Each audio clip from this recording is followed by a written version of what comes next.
right? But how did I met such a beautiful model and I created amazing pics? Well, maybe some of you know that I'm going with GoPro and photo and just camera S5 or S5 Mark IIX, and just going on the streets and meeting people, asking them, hey, I'm a stranger, I'm shooting with strangers, may I take a picture for free for you? And I also met Misha. I was on the phone with my girlfriend actually, and then she passed through and I was like, oh my god, sorry, I need to cancel this call because I just met amazingly beautiful girl with beautiful eyes. I at least need to ask her if she would like to have photos from me, because I really would like to wish, or I really would like to have pictures with such a beautiful lady, right? And she said yes, even though, and this is my big examination, that like half of the very beautiful women will tell you I'm not photogenic, I'm not pretty. Really, this is like for me absolutely crazy, kind of lack of confidence. And I think at some vlog, podcast or something, I will tell you my opinion about this and also how I feel it when I'm talking to those people afterwards, which is for me it's a sad thing, but also that gives you as a photographer an amazing opportunity how to step out of your comfort zone, because especially in those moments you need that the person you're shooting with feels confident and happy with you. And also that it happened with me and Michaela, this model, and we continued in the photo shooting the other day. A hejbej si s tím, klidně si ho dej jako blíž k sobě, aby se do toho jako zahal. Na mě se podívej, chyť se zábradlí, usměj se. Šáhni si do vlasu, ruce do kapsy, super, a otočí se na mě, jo. Ty hraj s tou bundou furt, tak se na ní koukej, prostě zajímá tě bunda. So we met in Prague in a metro station which is called Florence, and there are so many beautiful spots. If you don't know Prague, just go there, visit it as your photographer, because this is like this dirty industrial skatish area all around.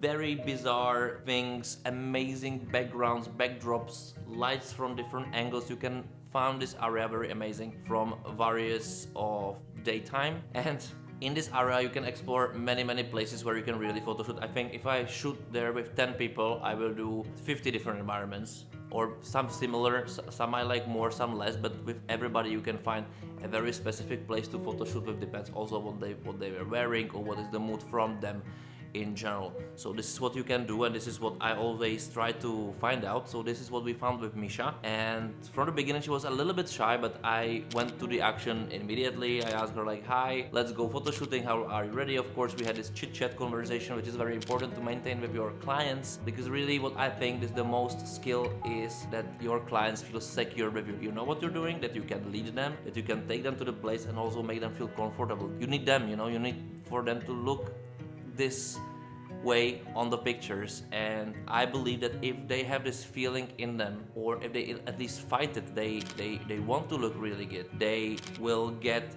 you the image which you would have anyway maybe, but the atmosphere is a little bit different from such image.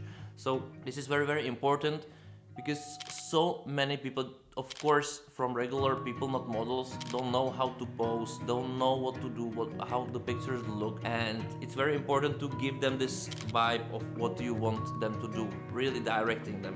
This is the thing, that you're showing them the poses, or you're describing them the poses. You're sometimes showing them the pictures of how you can imagine the poses, because they just don't know. Some people are more flexible, some less, some don't feel comfortable. Never push them to things they don't want to do.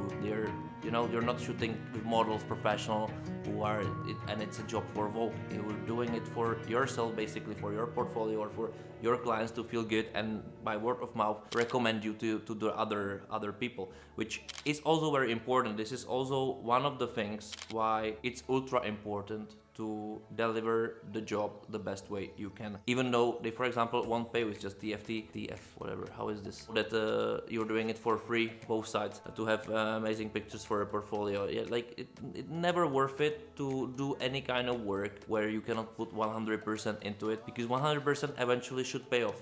I believe in this, and this is also my approach, and I was enjoying this also this photo shooting, that I'm not just learning myself skills and confidence that I can lead a person, that person can feel good with me, but also it pushed my limits, how to know those cameras, what to do with them, and how to work with them seamlessly. So even I'm lost a little bit in creativity, I can always find a solution. I think this is the best thing you can do as a beginner, actually, to maintain some routines which you can do all the time. Like, they will save you. If you just lack of idea for a moment or something, you cannot tell the client, I don't know what to do.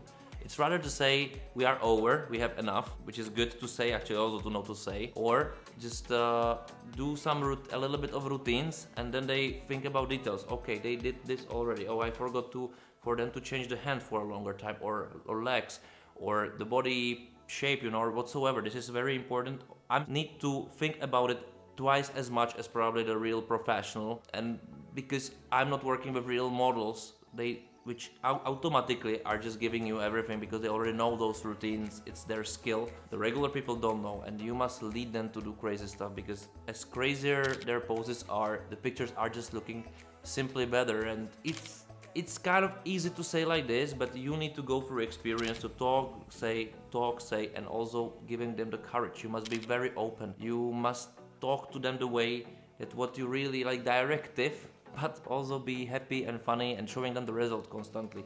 So it's very important for you to start grabbing very good pictures, showing them ongoing that they see that they are in the good hands. It saved me so much shootings. Two things. One was that I already have a portfolio, so I have something to show them. And second of all, what really helped is that during the photo shooting, for example, when I'm going on the streets and I say like, I will grab you just 2 pictures of you, and then you can decide if we will be continuing another 5 minutes and I will do some series with you. And I show them like first 2 pictures because everybody is not photogenic, right? And then they say, yes, okay, this is actually good. So don't be worried to be that guy, that person. It's amazing teaching, learning yourself to don't be worried. The people don't bite. The maximum is that they say no, or I don't feel comfortable, then respect it, of course. But yeah, this is what I wanted to tell you. Anyway, from this photo shooting, I enjoyed so many things. The places we were shooting, the poses we were doing. I like the way when the person you just barely know just melting in front of you, you know, feeling very safe and comfortable. And basically, I'm at the point most of the time now when the client don't want to stop photo shooting, and I want, you know, because I know I have so many pictures with, for example, same clothes, which you know that you cannot then use all the time because you have basically one character all the time, and you're just not doing so many different things. Of course, I also like environments, but then how is with the usage of it, you know, like this is very questionable at some point. I really recommend you to find fragmented places which are not just flat, but give some other layers, something specific. There is something you can also use as an obstacle for shooting through, you know, find a different angle, frame it a little bit differently. Always obstacles helps. They created layers, they created framing. Of course, not all the time it's like working or it's possible. Then use the light. Those are really 2 main and basically only elements I'm using in my photography. Light and shade as one thing, light, and then layering. This is the only thing I basically need, and then it's just a good mood spreading and directing my subject, and that's it. This is all of it. And then also, you know, use the technology. Like nowadays, cameras, mirrorless, they can take, I don't know, like 15, 20, some of them even more frames per second. I'm not using I'm using only electronic shutter only, so sometimes of course I have wobbles, but most of the time for stills this is absolutely the best solution. It's super fast, you can really hit the point. You also don't do so much noise, so the subject don't know when you're shooting, and because of this you're mostly take amazing picture when they lose the self-control, because as I said, they are not models. Misha wasn't a model, and so many pictures just happened when she kind of lost the control. When I said another instruction, and in the movement to give me the instruction, she basically made this happen, you know, the amazing picture. Of course, I love my neighbors. It's almost 9 p.m. I asked them kindly not to really do working on their flat at this hour because I cannot whole day do those videos. Anyway, doesn't matter. This is life. Life is always not perfect. You always must find solutions for what to do in such cases, if you will be kind or not. But for sure, for your models, be always kind. Always. Like always. It doesn't worth it to be a stupid guy who knows everything. Just don't do this. Be smart about it. Also, then you will enjoy it, and you will have nice memories for yourself also, especially in the beginnings when in my opinion it's important, very important, to enjoy the craft, to enjoy the progress, to enjoy that, you know, for me, that I finally know what I'm doing, even though I can probably do it better, of course, but I'm enjoying it. This is the best prize I can get. And the second prize, which is perfect, is that your support. So subscribe to the channel, like the video, share the video, write me in the comments below, or of course you can support me on Buy Me a Coffee. However you want, there are many options. Of course you can buy also the presets I'm using. I created like 8 specific presets of this vintage film look, which I call films. I really love it, all of them. Of course it means that you need to a little bit work with them, because they will not work on every single exposure the same way, so you still need to slide with exposures and so on, however you feel. But you have 8 different kinds, different variation setups, with also different color playing for different scenarios, for example for more greenish to really have good greens, or vice versa, and so on. And it also supports me, so enjoy this, and enjoy and wait for my other videos. I cannot wait to talk to you next time. Thank you for watching.